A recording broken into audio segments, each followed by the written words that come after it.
Hey guys, welcome back to my channel. 我是卡娜。So 如果说你要考托福的同学，你可能知道8月的时候呢，托福做出了一些改制。那他在他的官网有告诉大家说他改变了哪些东西。However, I feel like it wasn't very clear. So just on the safe side, I decided 我还是考一次来跟大家实际的分析说我在考试当天的一些感受。Now, fortunately, I did see some changes that wasn't mentioned or talked about a lot on the internet. So I'm going to share with you guys today. Hopefully, it would help you prepare for your test. 那需要 CC 字幕的朋友们，记得下面可以打开哦。If you're interested in knowing the differences between the new and the old TOEFL test, let's get started.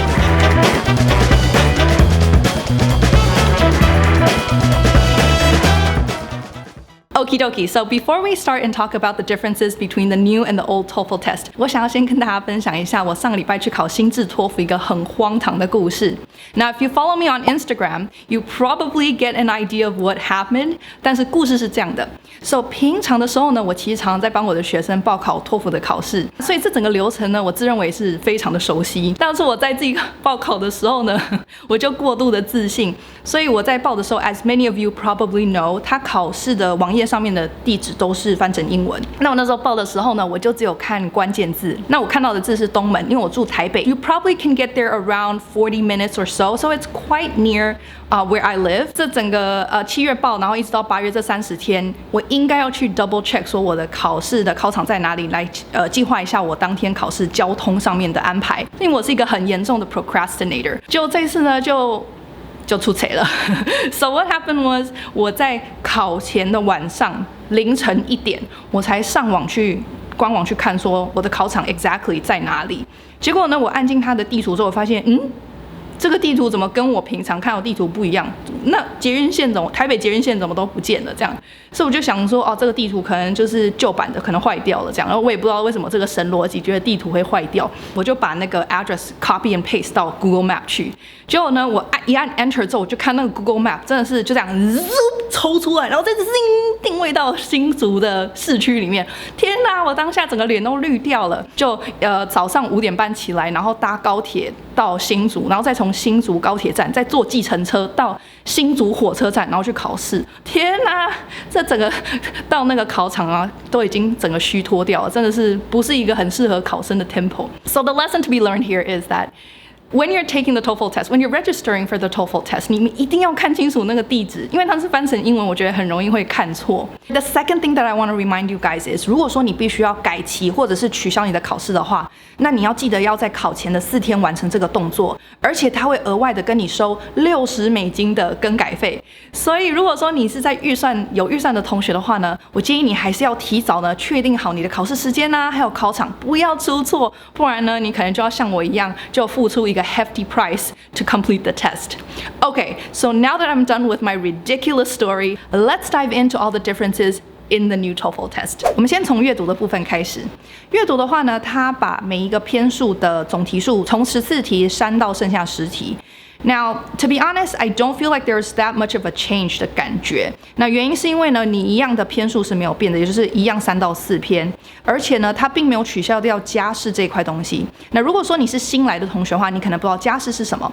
家事呢，就是托福它每一个时期它都要出新的题目。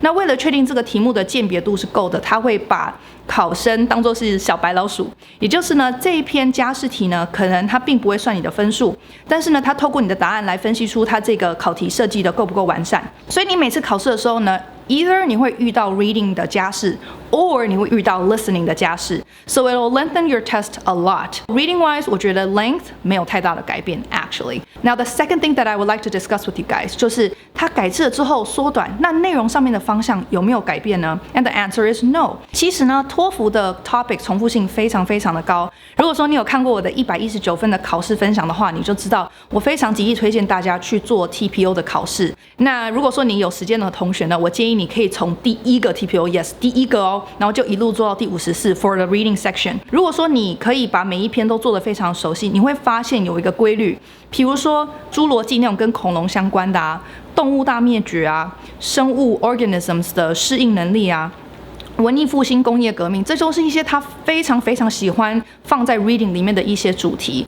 那如果说你1到54你都做得非常熟悉的话呢，这些题目其实你看到你都会有一种似曾相似，好像看过就很熟悉，你不会害怕的那种感觉。So definitely remember 这个方向呢，绝对是不改变。TPO 一定要把它做得非常非常的熟。第3个要跟大家讨论的就是解题速度的问题。我建议大家在准备的时候，你们在初期跟中期如果对这个考试并不熟悉的话，千万不要拿计时器呢去逼自己一定要在时间内去完成这个考试。你们前段的准备的目标呢，应该要先设在说先把它看懂，然后呢去观察你的 reading 里面的一些规律，比如说题型上面的规律，选择细项呢有一些极端的用字，好，你可以很快的去把它辨认出来。还有呢，去观察它的单字的重复性。这些呢，自主上面的去做一些observation 的话，可以帮助你准备考试的时候呢，在前段打好基础。等到你到中后段的时候，你开始觉得对考试熟悉度是够的时候，你再来要求自己的时间。这样子的话呢，你的整个自我训练才会够完善。然后呢，你也会觉得这样比较没有那么挫折。So definitely remember, yes, use a timer, but use a timer after 你的 foundation 都已经学好了。Okay, so now let's move on to the listening section 听力部分。我觉得就是最重要跟大家分享的一个点，官网上面没有特别讲到，然后也没有听到很多人在讨论这个问题。就是我发现这一次托福它的英国口音的比例，还有浓醇度、浓醇香。浓厚度变重了，有 lecture 的地方啊，那个老师的英文口音之重，需要很专心的去听说老师上课的内容是什么。我的确有发现，在考试紧张状况下，我会比较的努力的想要把所有的关键字都抄完。那对我来讲，轻松度并没有如同美国口音这么的简单。So if you're not familiar with 英国口音的同学，你们一定要多多的去听一些比较进阶一点的英国口音的学术性的讨论。And the best way you can do this 就是去找一些广播电台，或者是像我之前有推荐给大家的 BBC Earth 或 BBC 的一些 news report。因为如果到考试的时候呢，那个 lecture 非常的长，你如果在听英国口音不熟悉的话，你可能会漏抄很多的东西。那这个对你的考试呢，就会有很大的影响。So I think this is one of the things that are so important for you to understand before you take the test. Now the second thing that I want to address to you guys 就是主题的部分。Now luckily 主题部分呢，它跟 reading 是非常相似的，就是说它的主题的重复率之高，所以各位同学一定要 TPO 1到54把它听到烂掉。那很多人就会说，那我听完了怎么办？别担心，你其实每一篇听力呢，除了对话你可以不用听这么多次之外啊，你那个上课听力的部分，我建议大家你可以听5次以上，把它当作是床边音乐故事，你就是听到你每一个概念你都非常的熟悉。等到了你到考试的时候，如果你遇到相似的主题的时候，你会发现你的自信度非常的高，而且其实他刚开始在讲的时候，你就已经知道他下半段可能会讨论到什么的内容。So that is something that I recommend to you guys. 那第3点呢，就是讨论到长度的部分。As many of you already know, 它在长度的话有缩减。现在的考试呢，不用考到90分钟，大概考50几就 OK 了。那 what you would get 是一个长组的听力跟短组的听力。长组的话呢，就是1个对话跟2个上课，紧接着短组呢，就是1个对话跟1个上课。To be honest, 我觉得其他并没有让我觉得比较轻松一点点。And the reason is 它还是有加试的部分，而且它加试都是17题。所以轻松度来讲的话，我给他评分0分，因为我还是觉得他非常非常的疲累。Okay, now moving on to the speaking section, 也就是整个托福改制我觉得最有感觉的一块。Now sadly, 托福把第1题跟第5题删掉了。其实那时候我在网上面看到的时候，我还不太想相信，我想说我去考看，搞不好他这个是谣言。But yes, indeed, 第1跟第5题已经不复在了。And I'm super sad because these are one of my favorite questions. 我觉得在教第5题的时候，我每次上课都觉得非常的刺激，因为我可以要求我的学生要讲话讲很快，而且我也可以要求他们说，在讲话的时候可以刁钻他们演戏的部分。So we had the most fun with this one, or maybe I had the most fun with this one. But anyways, so these are my favorite questions. 然后现在没有了，就是直接第2题变第1题。Now the second thing that I want to share with you guys 就是以前的第2题，现在的第1题，就是他会给你一个想法，然后问你说你同不同意。I have bad news for you guys. 我觉得他这块啊变得非常非常的难。我在做的时候我都会吓到。以前的话呢，第2题的题目都会长得有点像是 like for instance， 有些人喜欢就是无聊的时候就去逛街，没目的的。可是另外一些人就喜欢就是必须要买东西的时候，我才要去店里面就直接买，然后赶快走，不要再多花钱。那你觉得怎么样？像这样子以前的题目就是其实它讨论度很高，或者是说它不太需要动到太多的分析啊，或者是脑力，你就可以掰出一点什么东西来。But sadly, that is not the case now.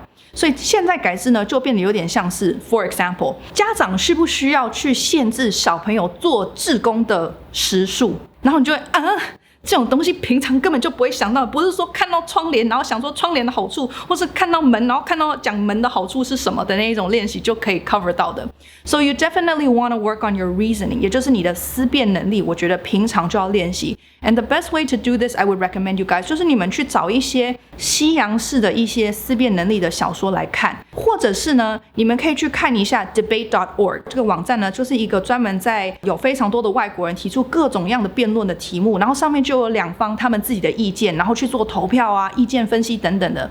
你们去多读这些 debate.org 里面的一些东西呢，可能可以帮助到你讲比较进阶、比较有深度一点点的 speaking 的答案。所以这块呢，我认为鉴别度的确是会提高，但是难度上面大家可能要再下更多的苦功。Now the third thing that I want to share with you guys 就是 interface 界面的部分。那这个东西一样在官方网站上面没有提到，就是我发现它的样子长得跟以前不大一样。I don't know if it's me or has it always been like this？ 但是我这去考的时候呢，我觉得那个题目的间距好像变近了，字呢变细，所以呢你在考的时候呢，我发现我就要比较专注的去读那个题目。那这个的话就表示说你没有办法很轻松的扫过去，然后你就可以在它这个英文讲解讲完之前，你就可以开始讲完之前就可以开始想你的答案是什么。我发现我读完跟他这个讲者念完的速度是一样的。So that was definitely something that was very challenging that I noticed. 所以这个字上面的话呢，可能大家要练习一下，特别留意。如果你是做其他版本的 TPO， 然后你发现说 TPO 那边的字比较大、比较清楚的话，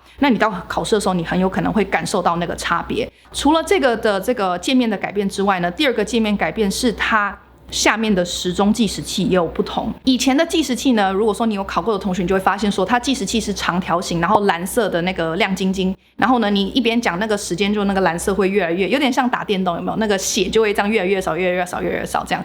现在改成是一个时钟，它就会这样码表，这样哒哒哒哒哒哒这样跑。So if you rely heavily on the interface， 然后你觉得你很熟悉的话，我建议大家现在开始练习的时候呢，就可以开始用那个圆形的计时器来做练习，你才不会在考试的时候因为这些小小的 tweaks 跟改变，然后就影响到了你整个答题的流程。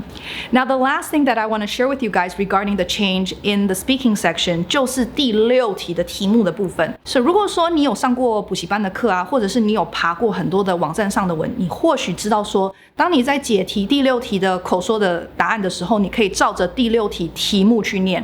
For example， 假设说第6题的这个上课老师是告诉大家沙漠的野兔的2个生存的适应技能好了，那它的题目很可能就长得像 For example， talk about 2 adaptations that the desert rabbit has made in order to survive。那如果说是旧字的话呢，像这样的题目，你开头你就可以直接说in the lecture, the professor talks about 2 adaptations that the desert rabbit has made in order to survive。你就可以直接这样念下去，然后再看你的笔记，接着你的笔记念就 OK 了。But now，我发现他们可能有留意到这个，可能对很多考生来讲就不具挑战性。So what they did was， 他就把那个 wording 改变，让你如果没有抄到笔记，你没有听懂的同学，你无法依靠那个题目去作答。 For example， 现在改字 would probably look like this. Talk about 2 examples of the desert rabbit in the listening passage.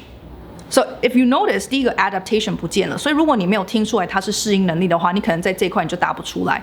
那第二个呢，就是它的目的，就是 to survive。如果说你没有听到它的这个做改变的目的的话，一样你可能会失分。所以大家，如果你平常在练习讲第6题的时候，你就是一个很依靠题目来开头你的答案的同学，千万这一块就不要再继续了哈。建议大家就还是依照自己的题目下去做解答，这样你到考试的时候才不会觉得很挫折，而且吓到想说，为什么这个题目照念行不通 ？Okay, so that is all I have for you guys today. I hope it gives you a clear idea of what to expect in the new TOEFL test. Now, if you have any other questions， 有其他的问题的同学呢，欢迎在底下留言。